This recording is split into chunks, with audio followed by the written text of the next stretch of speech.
Hola queridos amigos de YouTube, ¿cómo se encuentran ustedes en el día de hoy? Hoy vamos a hablar un tema y quiero hacer la interesante pregunta que muchas personas se hacen. Ok. ¿Vivir por fe o vivir de la fe? ¿Qué piensas tú acerca de esto? Sí, es una pregunta muy interesante porque hay personas que confunden vivir por la fe O vivir de la o fe. vivir de la fe. Y hay muchas personas que dicen, yo me he convertido a Cristo, entonces desde ahora voy a dejar mi trabajo porque Cristo me va a sostener. Oh. Incluso hay personas que dicen que Cristo ha muerto para que nosotros tengamos bienes materiales, que eso Qué está dentro del plan de salvación, que si tú eres creyente no necesitas trabajar porque Dios te lo va a dar todo. Pero el problema es que cuando nosotros decimos eso, entonces estamos violando algunos principios teológicos. Ejemplo, en el libro de Génesis, Dios dijo después que el hombre pecó y deshizo e hizo todo lo que hizo, dijo que del fruto de tu sudor se iba a mantener. se iba a mantener. Claro. Entonces, cuando nosotros encontramos cierta persona que dice, hey, yo me convertí, no necesito trabajar porque Cristo está conmigo y me va a mantener, mi Dios es el dueño de la plata y del oro, yo no necesito trabajar. Pero no nos precipitemos, vamos a recorrer algunos libros de la Biblia que nos hablan sobre esto, porque mayormente este caso se da no con toda la cristiandad, sino con ciertos predicadores. Y personajes que trabajaron en la obra del Señor, no se sentaban, o sea, ellos no esperaban que el Señor le bendijera, sino que ellos seguían predicando el Evangelio, porque el Evangelio se lleva gratis, ¿verdad que sí? Se lleva gratis, pero vamos a ver qué dice la Biblia. Vamos a comenzar con un libro muy importante que es el libro de Corintios, que el apóstol Pablo es muy específico hablando de esto y que el mismo Pablo también nos habla que debemos ofrecer el evangelio gratuitamente, ya que hay muchos predicadores por ahí que ustedes lo saben, que si tú lo invitas a tu iglesia, ellos lo primero que te van a decir es, mi tarifa es $500, mi tarifa es $200. Y si tú no le das lo que ellos están pidiendo, ni siquiera van. No. Pero hay otro grupo que si tú le das una ofrenda que está fuera de sus expectativas, entonces ellos comienzan a decir, hay iglesias donde uno va y ni siquiera lo bendicen bien. Entonces debemos tener mucho cuidado con esto, pero vamos Así a ver es. qué dice la palabra de Dios. Eso se encuentra en Primera de Corintios capítulo 9. Voy a leer desde el verso 13 en adelante. Veamos. ¿No sabéis que los que trabajan en las cosas sagradas comen del templo y que los que sirven al altar del altar participan? Así también ordenó el Señor a los que anuncian el Evangelio, que vivan del Evangelio. Pero yo de nada de esto me he aprovechado, ni tampoco he escrito esto para que se haga así conmigo, porque prefiero morir antes que nadie desvanezca esta mi gloria. Pues si anuncio el Evangelio, no tengo por qué gloriarme, porque me es impuesta necesidad, y ay de mí si no anunciare el Evangelio. Por lo cual, si lo hago de buena voluntad, recompensa tendré, pero si de mala voluntad, la comisión me ha sido encomendada. ¿Cuál pues es mi galardón? Que predicando el Evangelio presente gratuitamente el Evangelio de Cristo, para no abusar de mi derecho en el Evangelio. Por lo cual, siendo libre de todos, me he hecho siervo de todos para ganar en mayor número. Aquí Pablo nos dice varias cosas importantes. Una de ellas es que predicar el Evangelio nos es impuesta necesidad. O sea que no es algo que yo elijo o que yo creo que debo hacer, o no es algo que puedo objetar o decir, si no me gano tal cosa o no me dan tal cosa, no lo voy a hacer. Me es impuesta necesidad, es algo prácticamente obligatorio. Y para Pablo era de esa manera, algo prácticamente obligatorio, algo que él tenía que hacer, pues lo que por gracia hemos recibido, tenemos que darlo. Y aún eso, Jesús dijo, id y predicar el Evangelio A toda a toda criatura. criatura, a toda criatura. O sea, no te está diciendo que te van a dar dinero, o sea, es gratis. Pero tú no estás seguro que Jesús en ese momento dijo, id y predicad el evangelio y cobrad a toda criatura. No, no, no. Seguro. Él no dijo eso. Entonces, últimamente lo estamos viendo de esa manera. El evangelio se está tomando como un trabajo que me puede dejar una suma de dinero y por eso estoy. Incluso yo he escuchado personas decir, personas que no son cristianas, burlándose al punto de decir, voy a abrir una iglesia, porque a las iglesias le va muy bien. Sí. Y esto no estamos en contra de que Dios nos puede bendecir, de que Dios puede bendecir su obra, pero ya cuando nosotros somos predicadores y tratamos de vivir del evangelio, de vivir de la fe, ahí se centra nuestro problema. Y el apóstol Pablo decía que él no abusaba de este derecho, aunque escrito está, los que viven del evangelio, los que anuncian el evangelio, que vivan del evangelio. Sí. Pero Pablo sabía la sociedad en la cual él se encontraba en aquel momento y que muchas personas podían juzgar por su proceder dentro de las iglesias. Y por eso el apóstol Pablo fue muy, pero muy cuidadoso en cuanto a eso. Incluso más adelante dice, ¿cuál pues es mi galardón? Que predicando el evangelio presente gratuitamente el evangelio de Cristo. Es gratuitamente. O sea, la palabra gratuita quiere decir gratis. No tenemos que ir al griego de esa palabra, ni al hebreo, ni...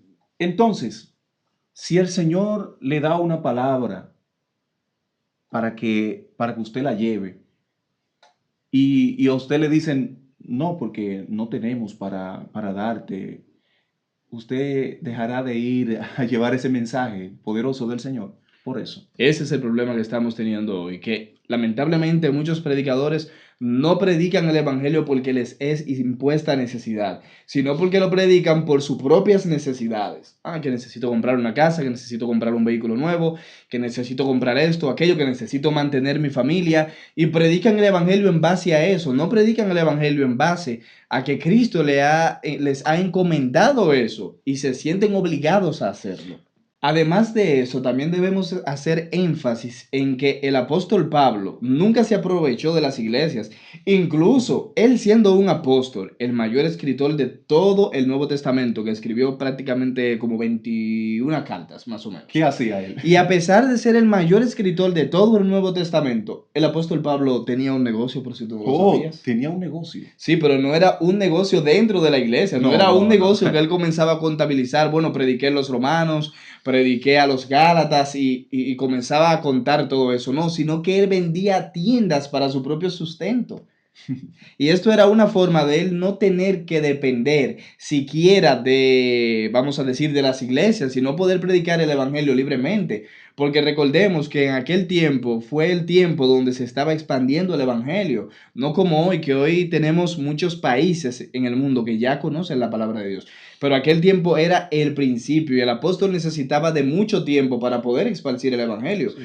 Imagínate Pablo cumpliendo un horario laboral de 8 de la mañana a 5 de la tarde. No iba a tener tiempo. No le iba a dar el tiempo de predicar el evangelio como debía predicar. Para nada. Pero Pablo no se quedaba atrás. Él no pensaba en lo que entraba a la iglesia, en diezmos, en ofrendas. Él no pensaba en nada de esto y lo vamos a ver ahora en el libro de Filipenses, donde Pablo habla a ellos, a la iglesia de Filipo, para darles a entender que él no estaba detrás de ningún bien material de ninguna iglesia. Vamos a ver. Y sabéis también vosotros, oh filipenses, que al principio de la predicación del Evangelio, cuando partí de Macedonia, ninguna iglesia participó conmigo en razón de dar y recibir, sino vosotros solos. Pues aún Tesalónica me enviasteis una y otra vez para mis necesidades. No es que busque dádivas, sino que busco fruto que abunden en vuestra cuenta. Pero todo lo he recibido y tengo abundancia. Estoy lleno, habiendo recibido de Epafrodito lo que enviasteis, olor fragante, sacrificio acepto, agradable a Dios.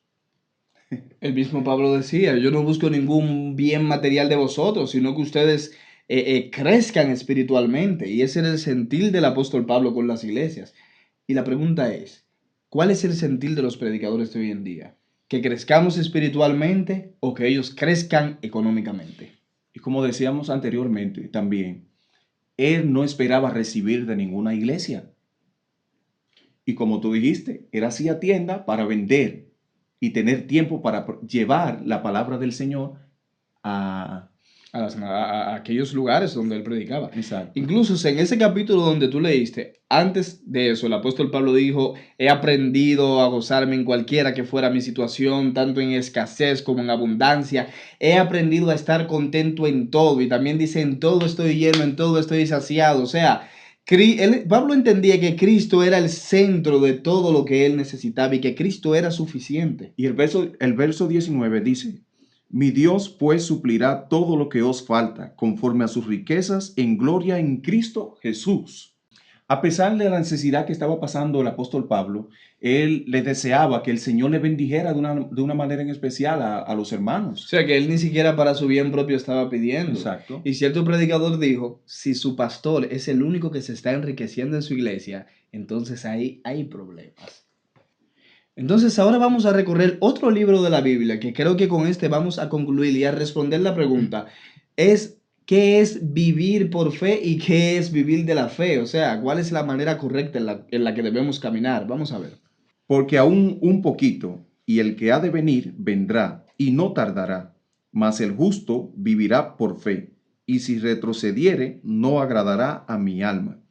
Pero nosotros no somos de los que retroceden para perdición, sino de los que tienen fe para preservación del alma. Entonces, cuando nos dice que el justo por la fe vivirá, no se está refiriendo a que yo voy a vivir de la fe. O sea, que yo voy a vivir del evangelio completamente, que voy a satisfacer todas mis necesidades de la fe, que si yo necesito comida o algún bien material, yo voy a orar y va a descender del cielo. No se refiere a eso. No. Es decir, vivir por fe. No es que usted se va a acostar en el sofá a esperar que venga el cuervo de Eliseo y le traiga la comida. No, sino que se está refiriendo a que si nosotros vivimos es por Él y lo que nos mantiene realmente vivo es Cristo, y lo que tú acabas de leer es el fin de nosotros tener fe y vivir por fe es alcanzar la salvación, o sea, estar por toda una eternidad con Cristo allí en el cielo. Creyendo en esa promesa que el Señor nos ha hecho a cada uno de nosotros. Exactamente, y Martín Lutero tuvo mucho problema con esto en aquel tiempo, que la iglesia decía que lo que nos hacía salvo eran nuestras obras, mas él, leyendo la Biblia, dijo, pero espérate, el justo por la fe vivirá. O sea, caminando en Cristo. Y hoy en día no tenemos el problema de que si vivimos por obra o por fe, tenemos el vivir por obra se ha sustituido por vivir de la fe. Así que, queridos amigos, no se trata de vivir de la fe, o sea, de yo obtener todo lo que yo quiero porque soy cristiano. Se trata de vivir por fe. Y vivir por fe es creer en que Cristo está con nosotros todos los días de nuestras vidas hasta el fin. Amén. Y que eso satisface nuestro gozo y nos hace tener un gozo inefable en Cristo Jesús, que es nuestro Señor. Que aunque no le vemos, creemos completamente en Él. Así que deja aquí debajo tu comentario, no olvides suscribirte, activar la campanita y regalarnos un bendecido like. Dios te bendiga, gracias. Amén.